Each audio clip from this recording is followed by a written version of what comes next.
I woke up from surgery to find my sister injecting something into my fore. Just vitamins to help you heal, she smiled as the nurse walked by. Family visits are so heartwarming, the nurse cooed. But when my blood turned dark and the machines started screaming, her loving mask shattered. The fluorescent lights above me felt like daggers piercing my skull as consciousness slowly crept back. My throat was raw from the breathing tube, and every muscle in my body ached from the 4-hour spinal surgery I'd just endured. But through the fog of anesthesia, I could make out a familiar silhouette hunched over my hospital bed. "Maya," I croaked, my voice barely a whisper. My older sister's head snapped up, and for just a moment, I caught something in her eyes that made my blood run cold. But then her expression melted into that same sweet smile she'd worn our entire lives, the one that had fooled teachers, parents, and boyfriends into thinking she was an angel. "Hey there, sleepyhead," she whispered, quickly withdrawing her hand from something near my foreline. "How are you feeling?" I tried to focus, but everything felt hazy. The surgery had been necessary after a car accident left me with 3 herniated discs, but I'd been dreading it for weeks. Maya had insisted on being here, taking time off from her job as a pharmaceutical sales rep to take care of her baby sister. At 32, she was only 3 years older than me, but she'd never stopped treating me like I was helpless. "What were you doing?" I managed to ask, noticing a small syringe in her hand. "Oh, just giving you some vitamins," she said with that practiced smile. "Vitamin B12 and some immune boosters. I brought them from work. They'll help you heal faster." Before I could respond, Nurse Patricia bustled into the room, her cheerful demeanor filling the sterile space. "Well, look who's awake. And Maya, still here taking such good care of your sister. Family visits are so heartwarming." Maya beamed at the compliment, slipping the syringe into her purse with casual grace. "Anything for Zara. She's all I have left since Mom and Dad died." The mention of our parents sent a familiar pang through my chest. They'd died in a house fire 2 years ago, leaving Maya and me as each other's only family. It should have brought us closer, but something about losing them had changed Maya. She'd become more protective. Suffocatingly so. "Well, I'll let you two have some quiet time," Nurse Patricia said, checking my vitals on the monitor. "Everything looks good, Zara. You should be able to go home tomorrow if you continue recovering well." As soon as the nurse left, Maya pulled her chair closer to my bed. "I'm so glad you're okay," she said, reaching for my hand. "I was so worried about losing you too." I squeezed her fingers weakly, trying to push away the strange unease that had settled in my stomach. "I'm not going anywhere, Maya. It was just routine surgery." "Nothing is routine when it comes to you," she said, her grip tightening. "You've always been so fragile, so naive. Someone needs to protect you." There was something in her tone that made me uncomfortable, but before I could analyze it further, a wave of nausea hit me. "I think I'm going to be sick," I whispered. Maya immediately reached for the call button, but I noticed she didn't seem surprised. If anything, she looked almost expectant. The nausea passed, but it was replaced by something worse. My vision started to blur, and I could taste metal in my mouth. "Maya," I said, panic creeping into my voice, "something's wrong." "You're probably just having a reaction to the anesthesia," she said calmly, but I caught her glancing at her watch. "It's completely normal." But it wasn't normal. I could feel something spreading through my veins like liquid fire. My chest tightened, making each breath a struggle. The heart monitor started beeping faster, and then faster still. "Maya, get the nurse," I gasped, but she just sat there, watching me with those cold, calculating eyes. That's when I saw it, my reflection in the bedside mirror. My lips were turning blue, and my skin looked gray. But what terrified me most was the color of my blood where the fore entered my arm. It was dark, almost black, nothing like the bright red it should have been. The machines around me suddenly erupted into a symphony of alarms. The heart monitor was screaming, the oxygen saturation alarm was blaring, and somewhere in the distance, I could hear running footsteps. "What did you give me?" I wheezed, staring at Maya with growing horror. Her mask finally slipped. The sweet, concerned sister disappeared, replaced by someone I barely recognized. Her eyes were cold and empty, like looking into a void. "You were always going to leave me," she said matter-of-factly, as if discussing the weather. "Just like Mom and Dad did. Just like everyone does." "Maya, what?" "Bleach," she said simply. "Household bleach, mixed with a little saline to make it less obvious." I calculated the exact amount needed to cause organ failure while looking like surgical complications.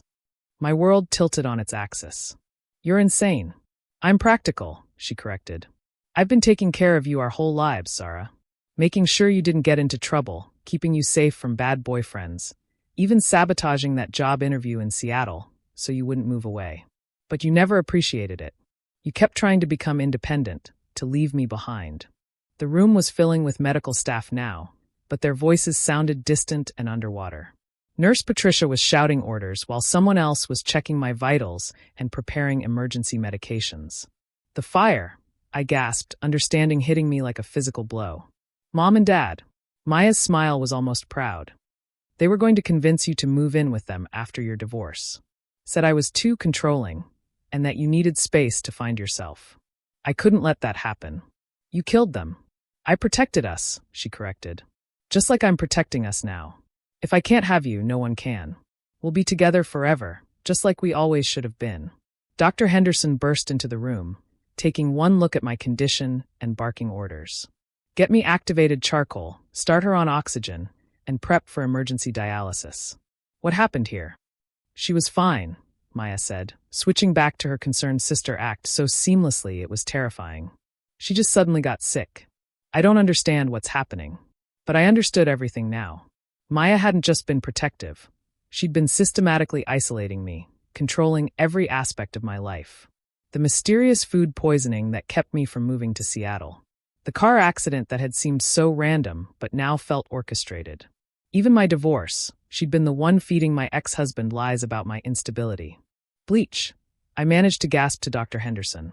She injected bleach. The doctor's eyes went wide, and he immediately started shouting new orders. Security was called, and Maya was pulled away from my bedside despite her protests of innocence. I was trying to help her, she screamed as they restrained her. She's confused from the anesthesia. I would never hurt my baby sister. But her performance fell on deaf ears. The medical team was already treating me for chemical poisoning, pumping my system full of antidotes and preparing to flush the toxins from my blood. As Maya was dragged from the room, still maintaining her act, she caught my eye one last time. The mask dropped for just a moment, and I saw pure rage there. Not the love of a protective sister, but the possessive fury of someone who viewed me as property. You can't leave me, she mouthed silently. I won't let you. The next few hours were a blur of medical procedures and police interviews. Maya had been arrested, and investigators were already looking into our parents' deaths with new eyes. They found the bleach bottle in her car, along with detailed notes about dosages and timing that revealed just how premeditated this had been. I survived, thanks to the quick response of the medical team and the fact that Maya had miscalculated slightly. Her pharmaceutical knowledge was extensive, but she wasn't a doctor. The bleach had caused severe damage to my respiratory system and kidneys, but I would recover with time. During the long weeks of recovery that followed, I learned the full extent of Maya's manipulations. She'd been drugging me with small amounts of various substances for years, keeping me just weak enough to need her care. She'd sabotaged relationships, job opportunities, and friendships, all while playing the role of the devoted sister. The investigation into our parents' deaths revealed that she'd tampered with their home's electrical system, causing the fire that killed them. She'd even collected on their life insurance, which she'd spent on the apartment we shared, the same apartment she'd insisted I move into for support after my divorce. Maya was eventually convicted of 2 counts of murder and 1 count of attempted murder. During her sentencing, she maintained her innocence, claiming that everything she'd done was out of love and protection. Even from prison, she continued to send me letters, begging me to visit and telling me how much she missed taking care of me. I never responded. Now, 6 months later, I'm living in Seattle, the city I'd always dreamed of calling home. I have a new job, new friends, and for the first time in my life, I'm making my own decisions without fear of manipulation or control. Sometimes I still wake up in cold sweats, remembering the feeling of that poison spreading through my veins. But what haunts me most isn't the physical pain. It's the realization that the person I'd trusted most in the world, the one I'd thought would always protect me, had been slowly killing me all along. The nurse had been right about one thing. Family visits can be heartwarming. But sometimes, the people who claim to love us most are the ones we should fear the most. Maya taught me that love without respect for autonomy isn't love at all. It's possession. And possession, taken to its extreme, becomes a cage that can only be unlocked by death. I'm grateful every day that I survived to unlock mine.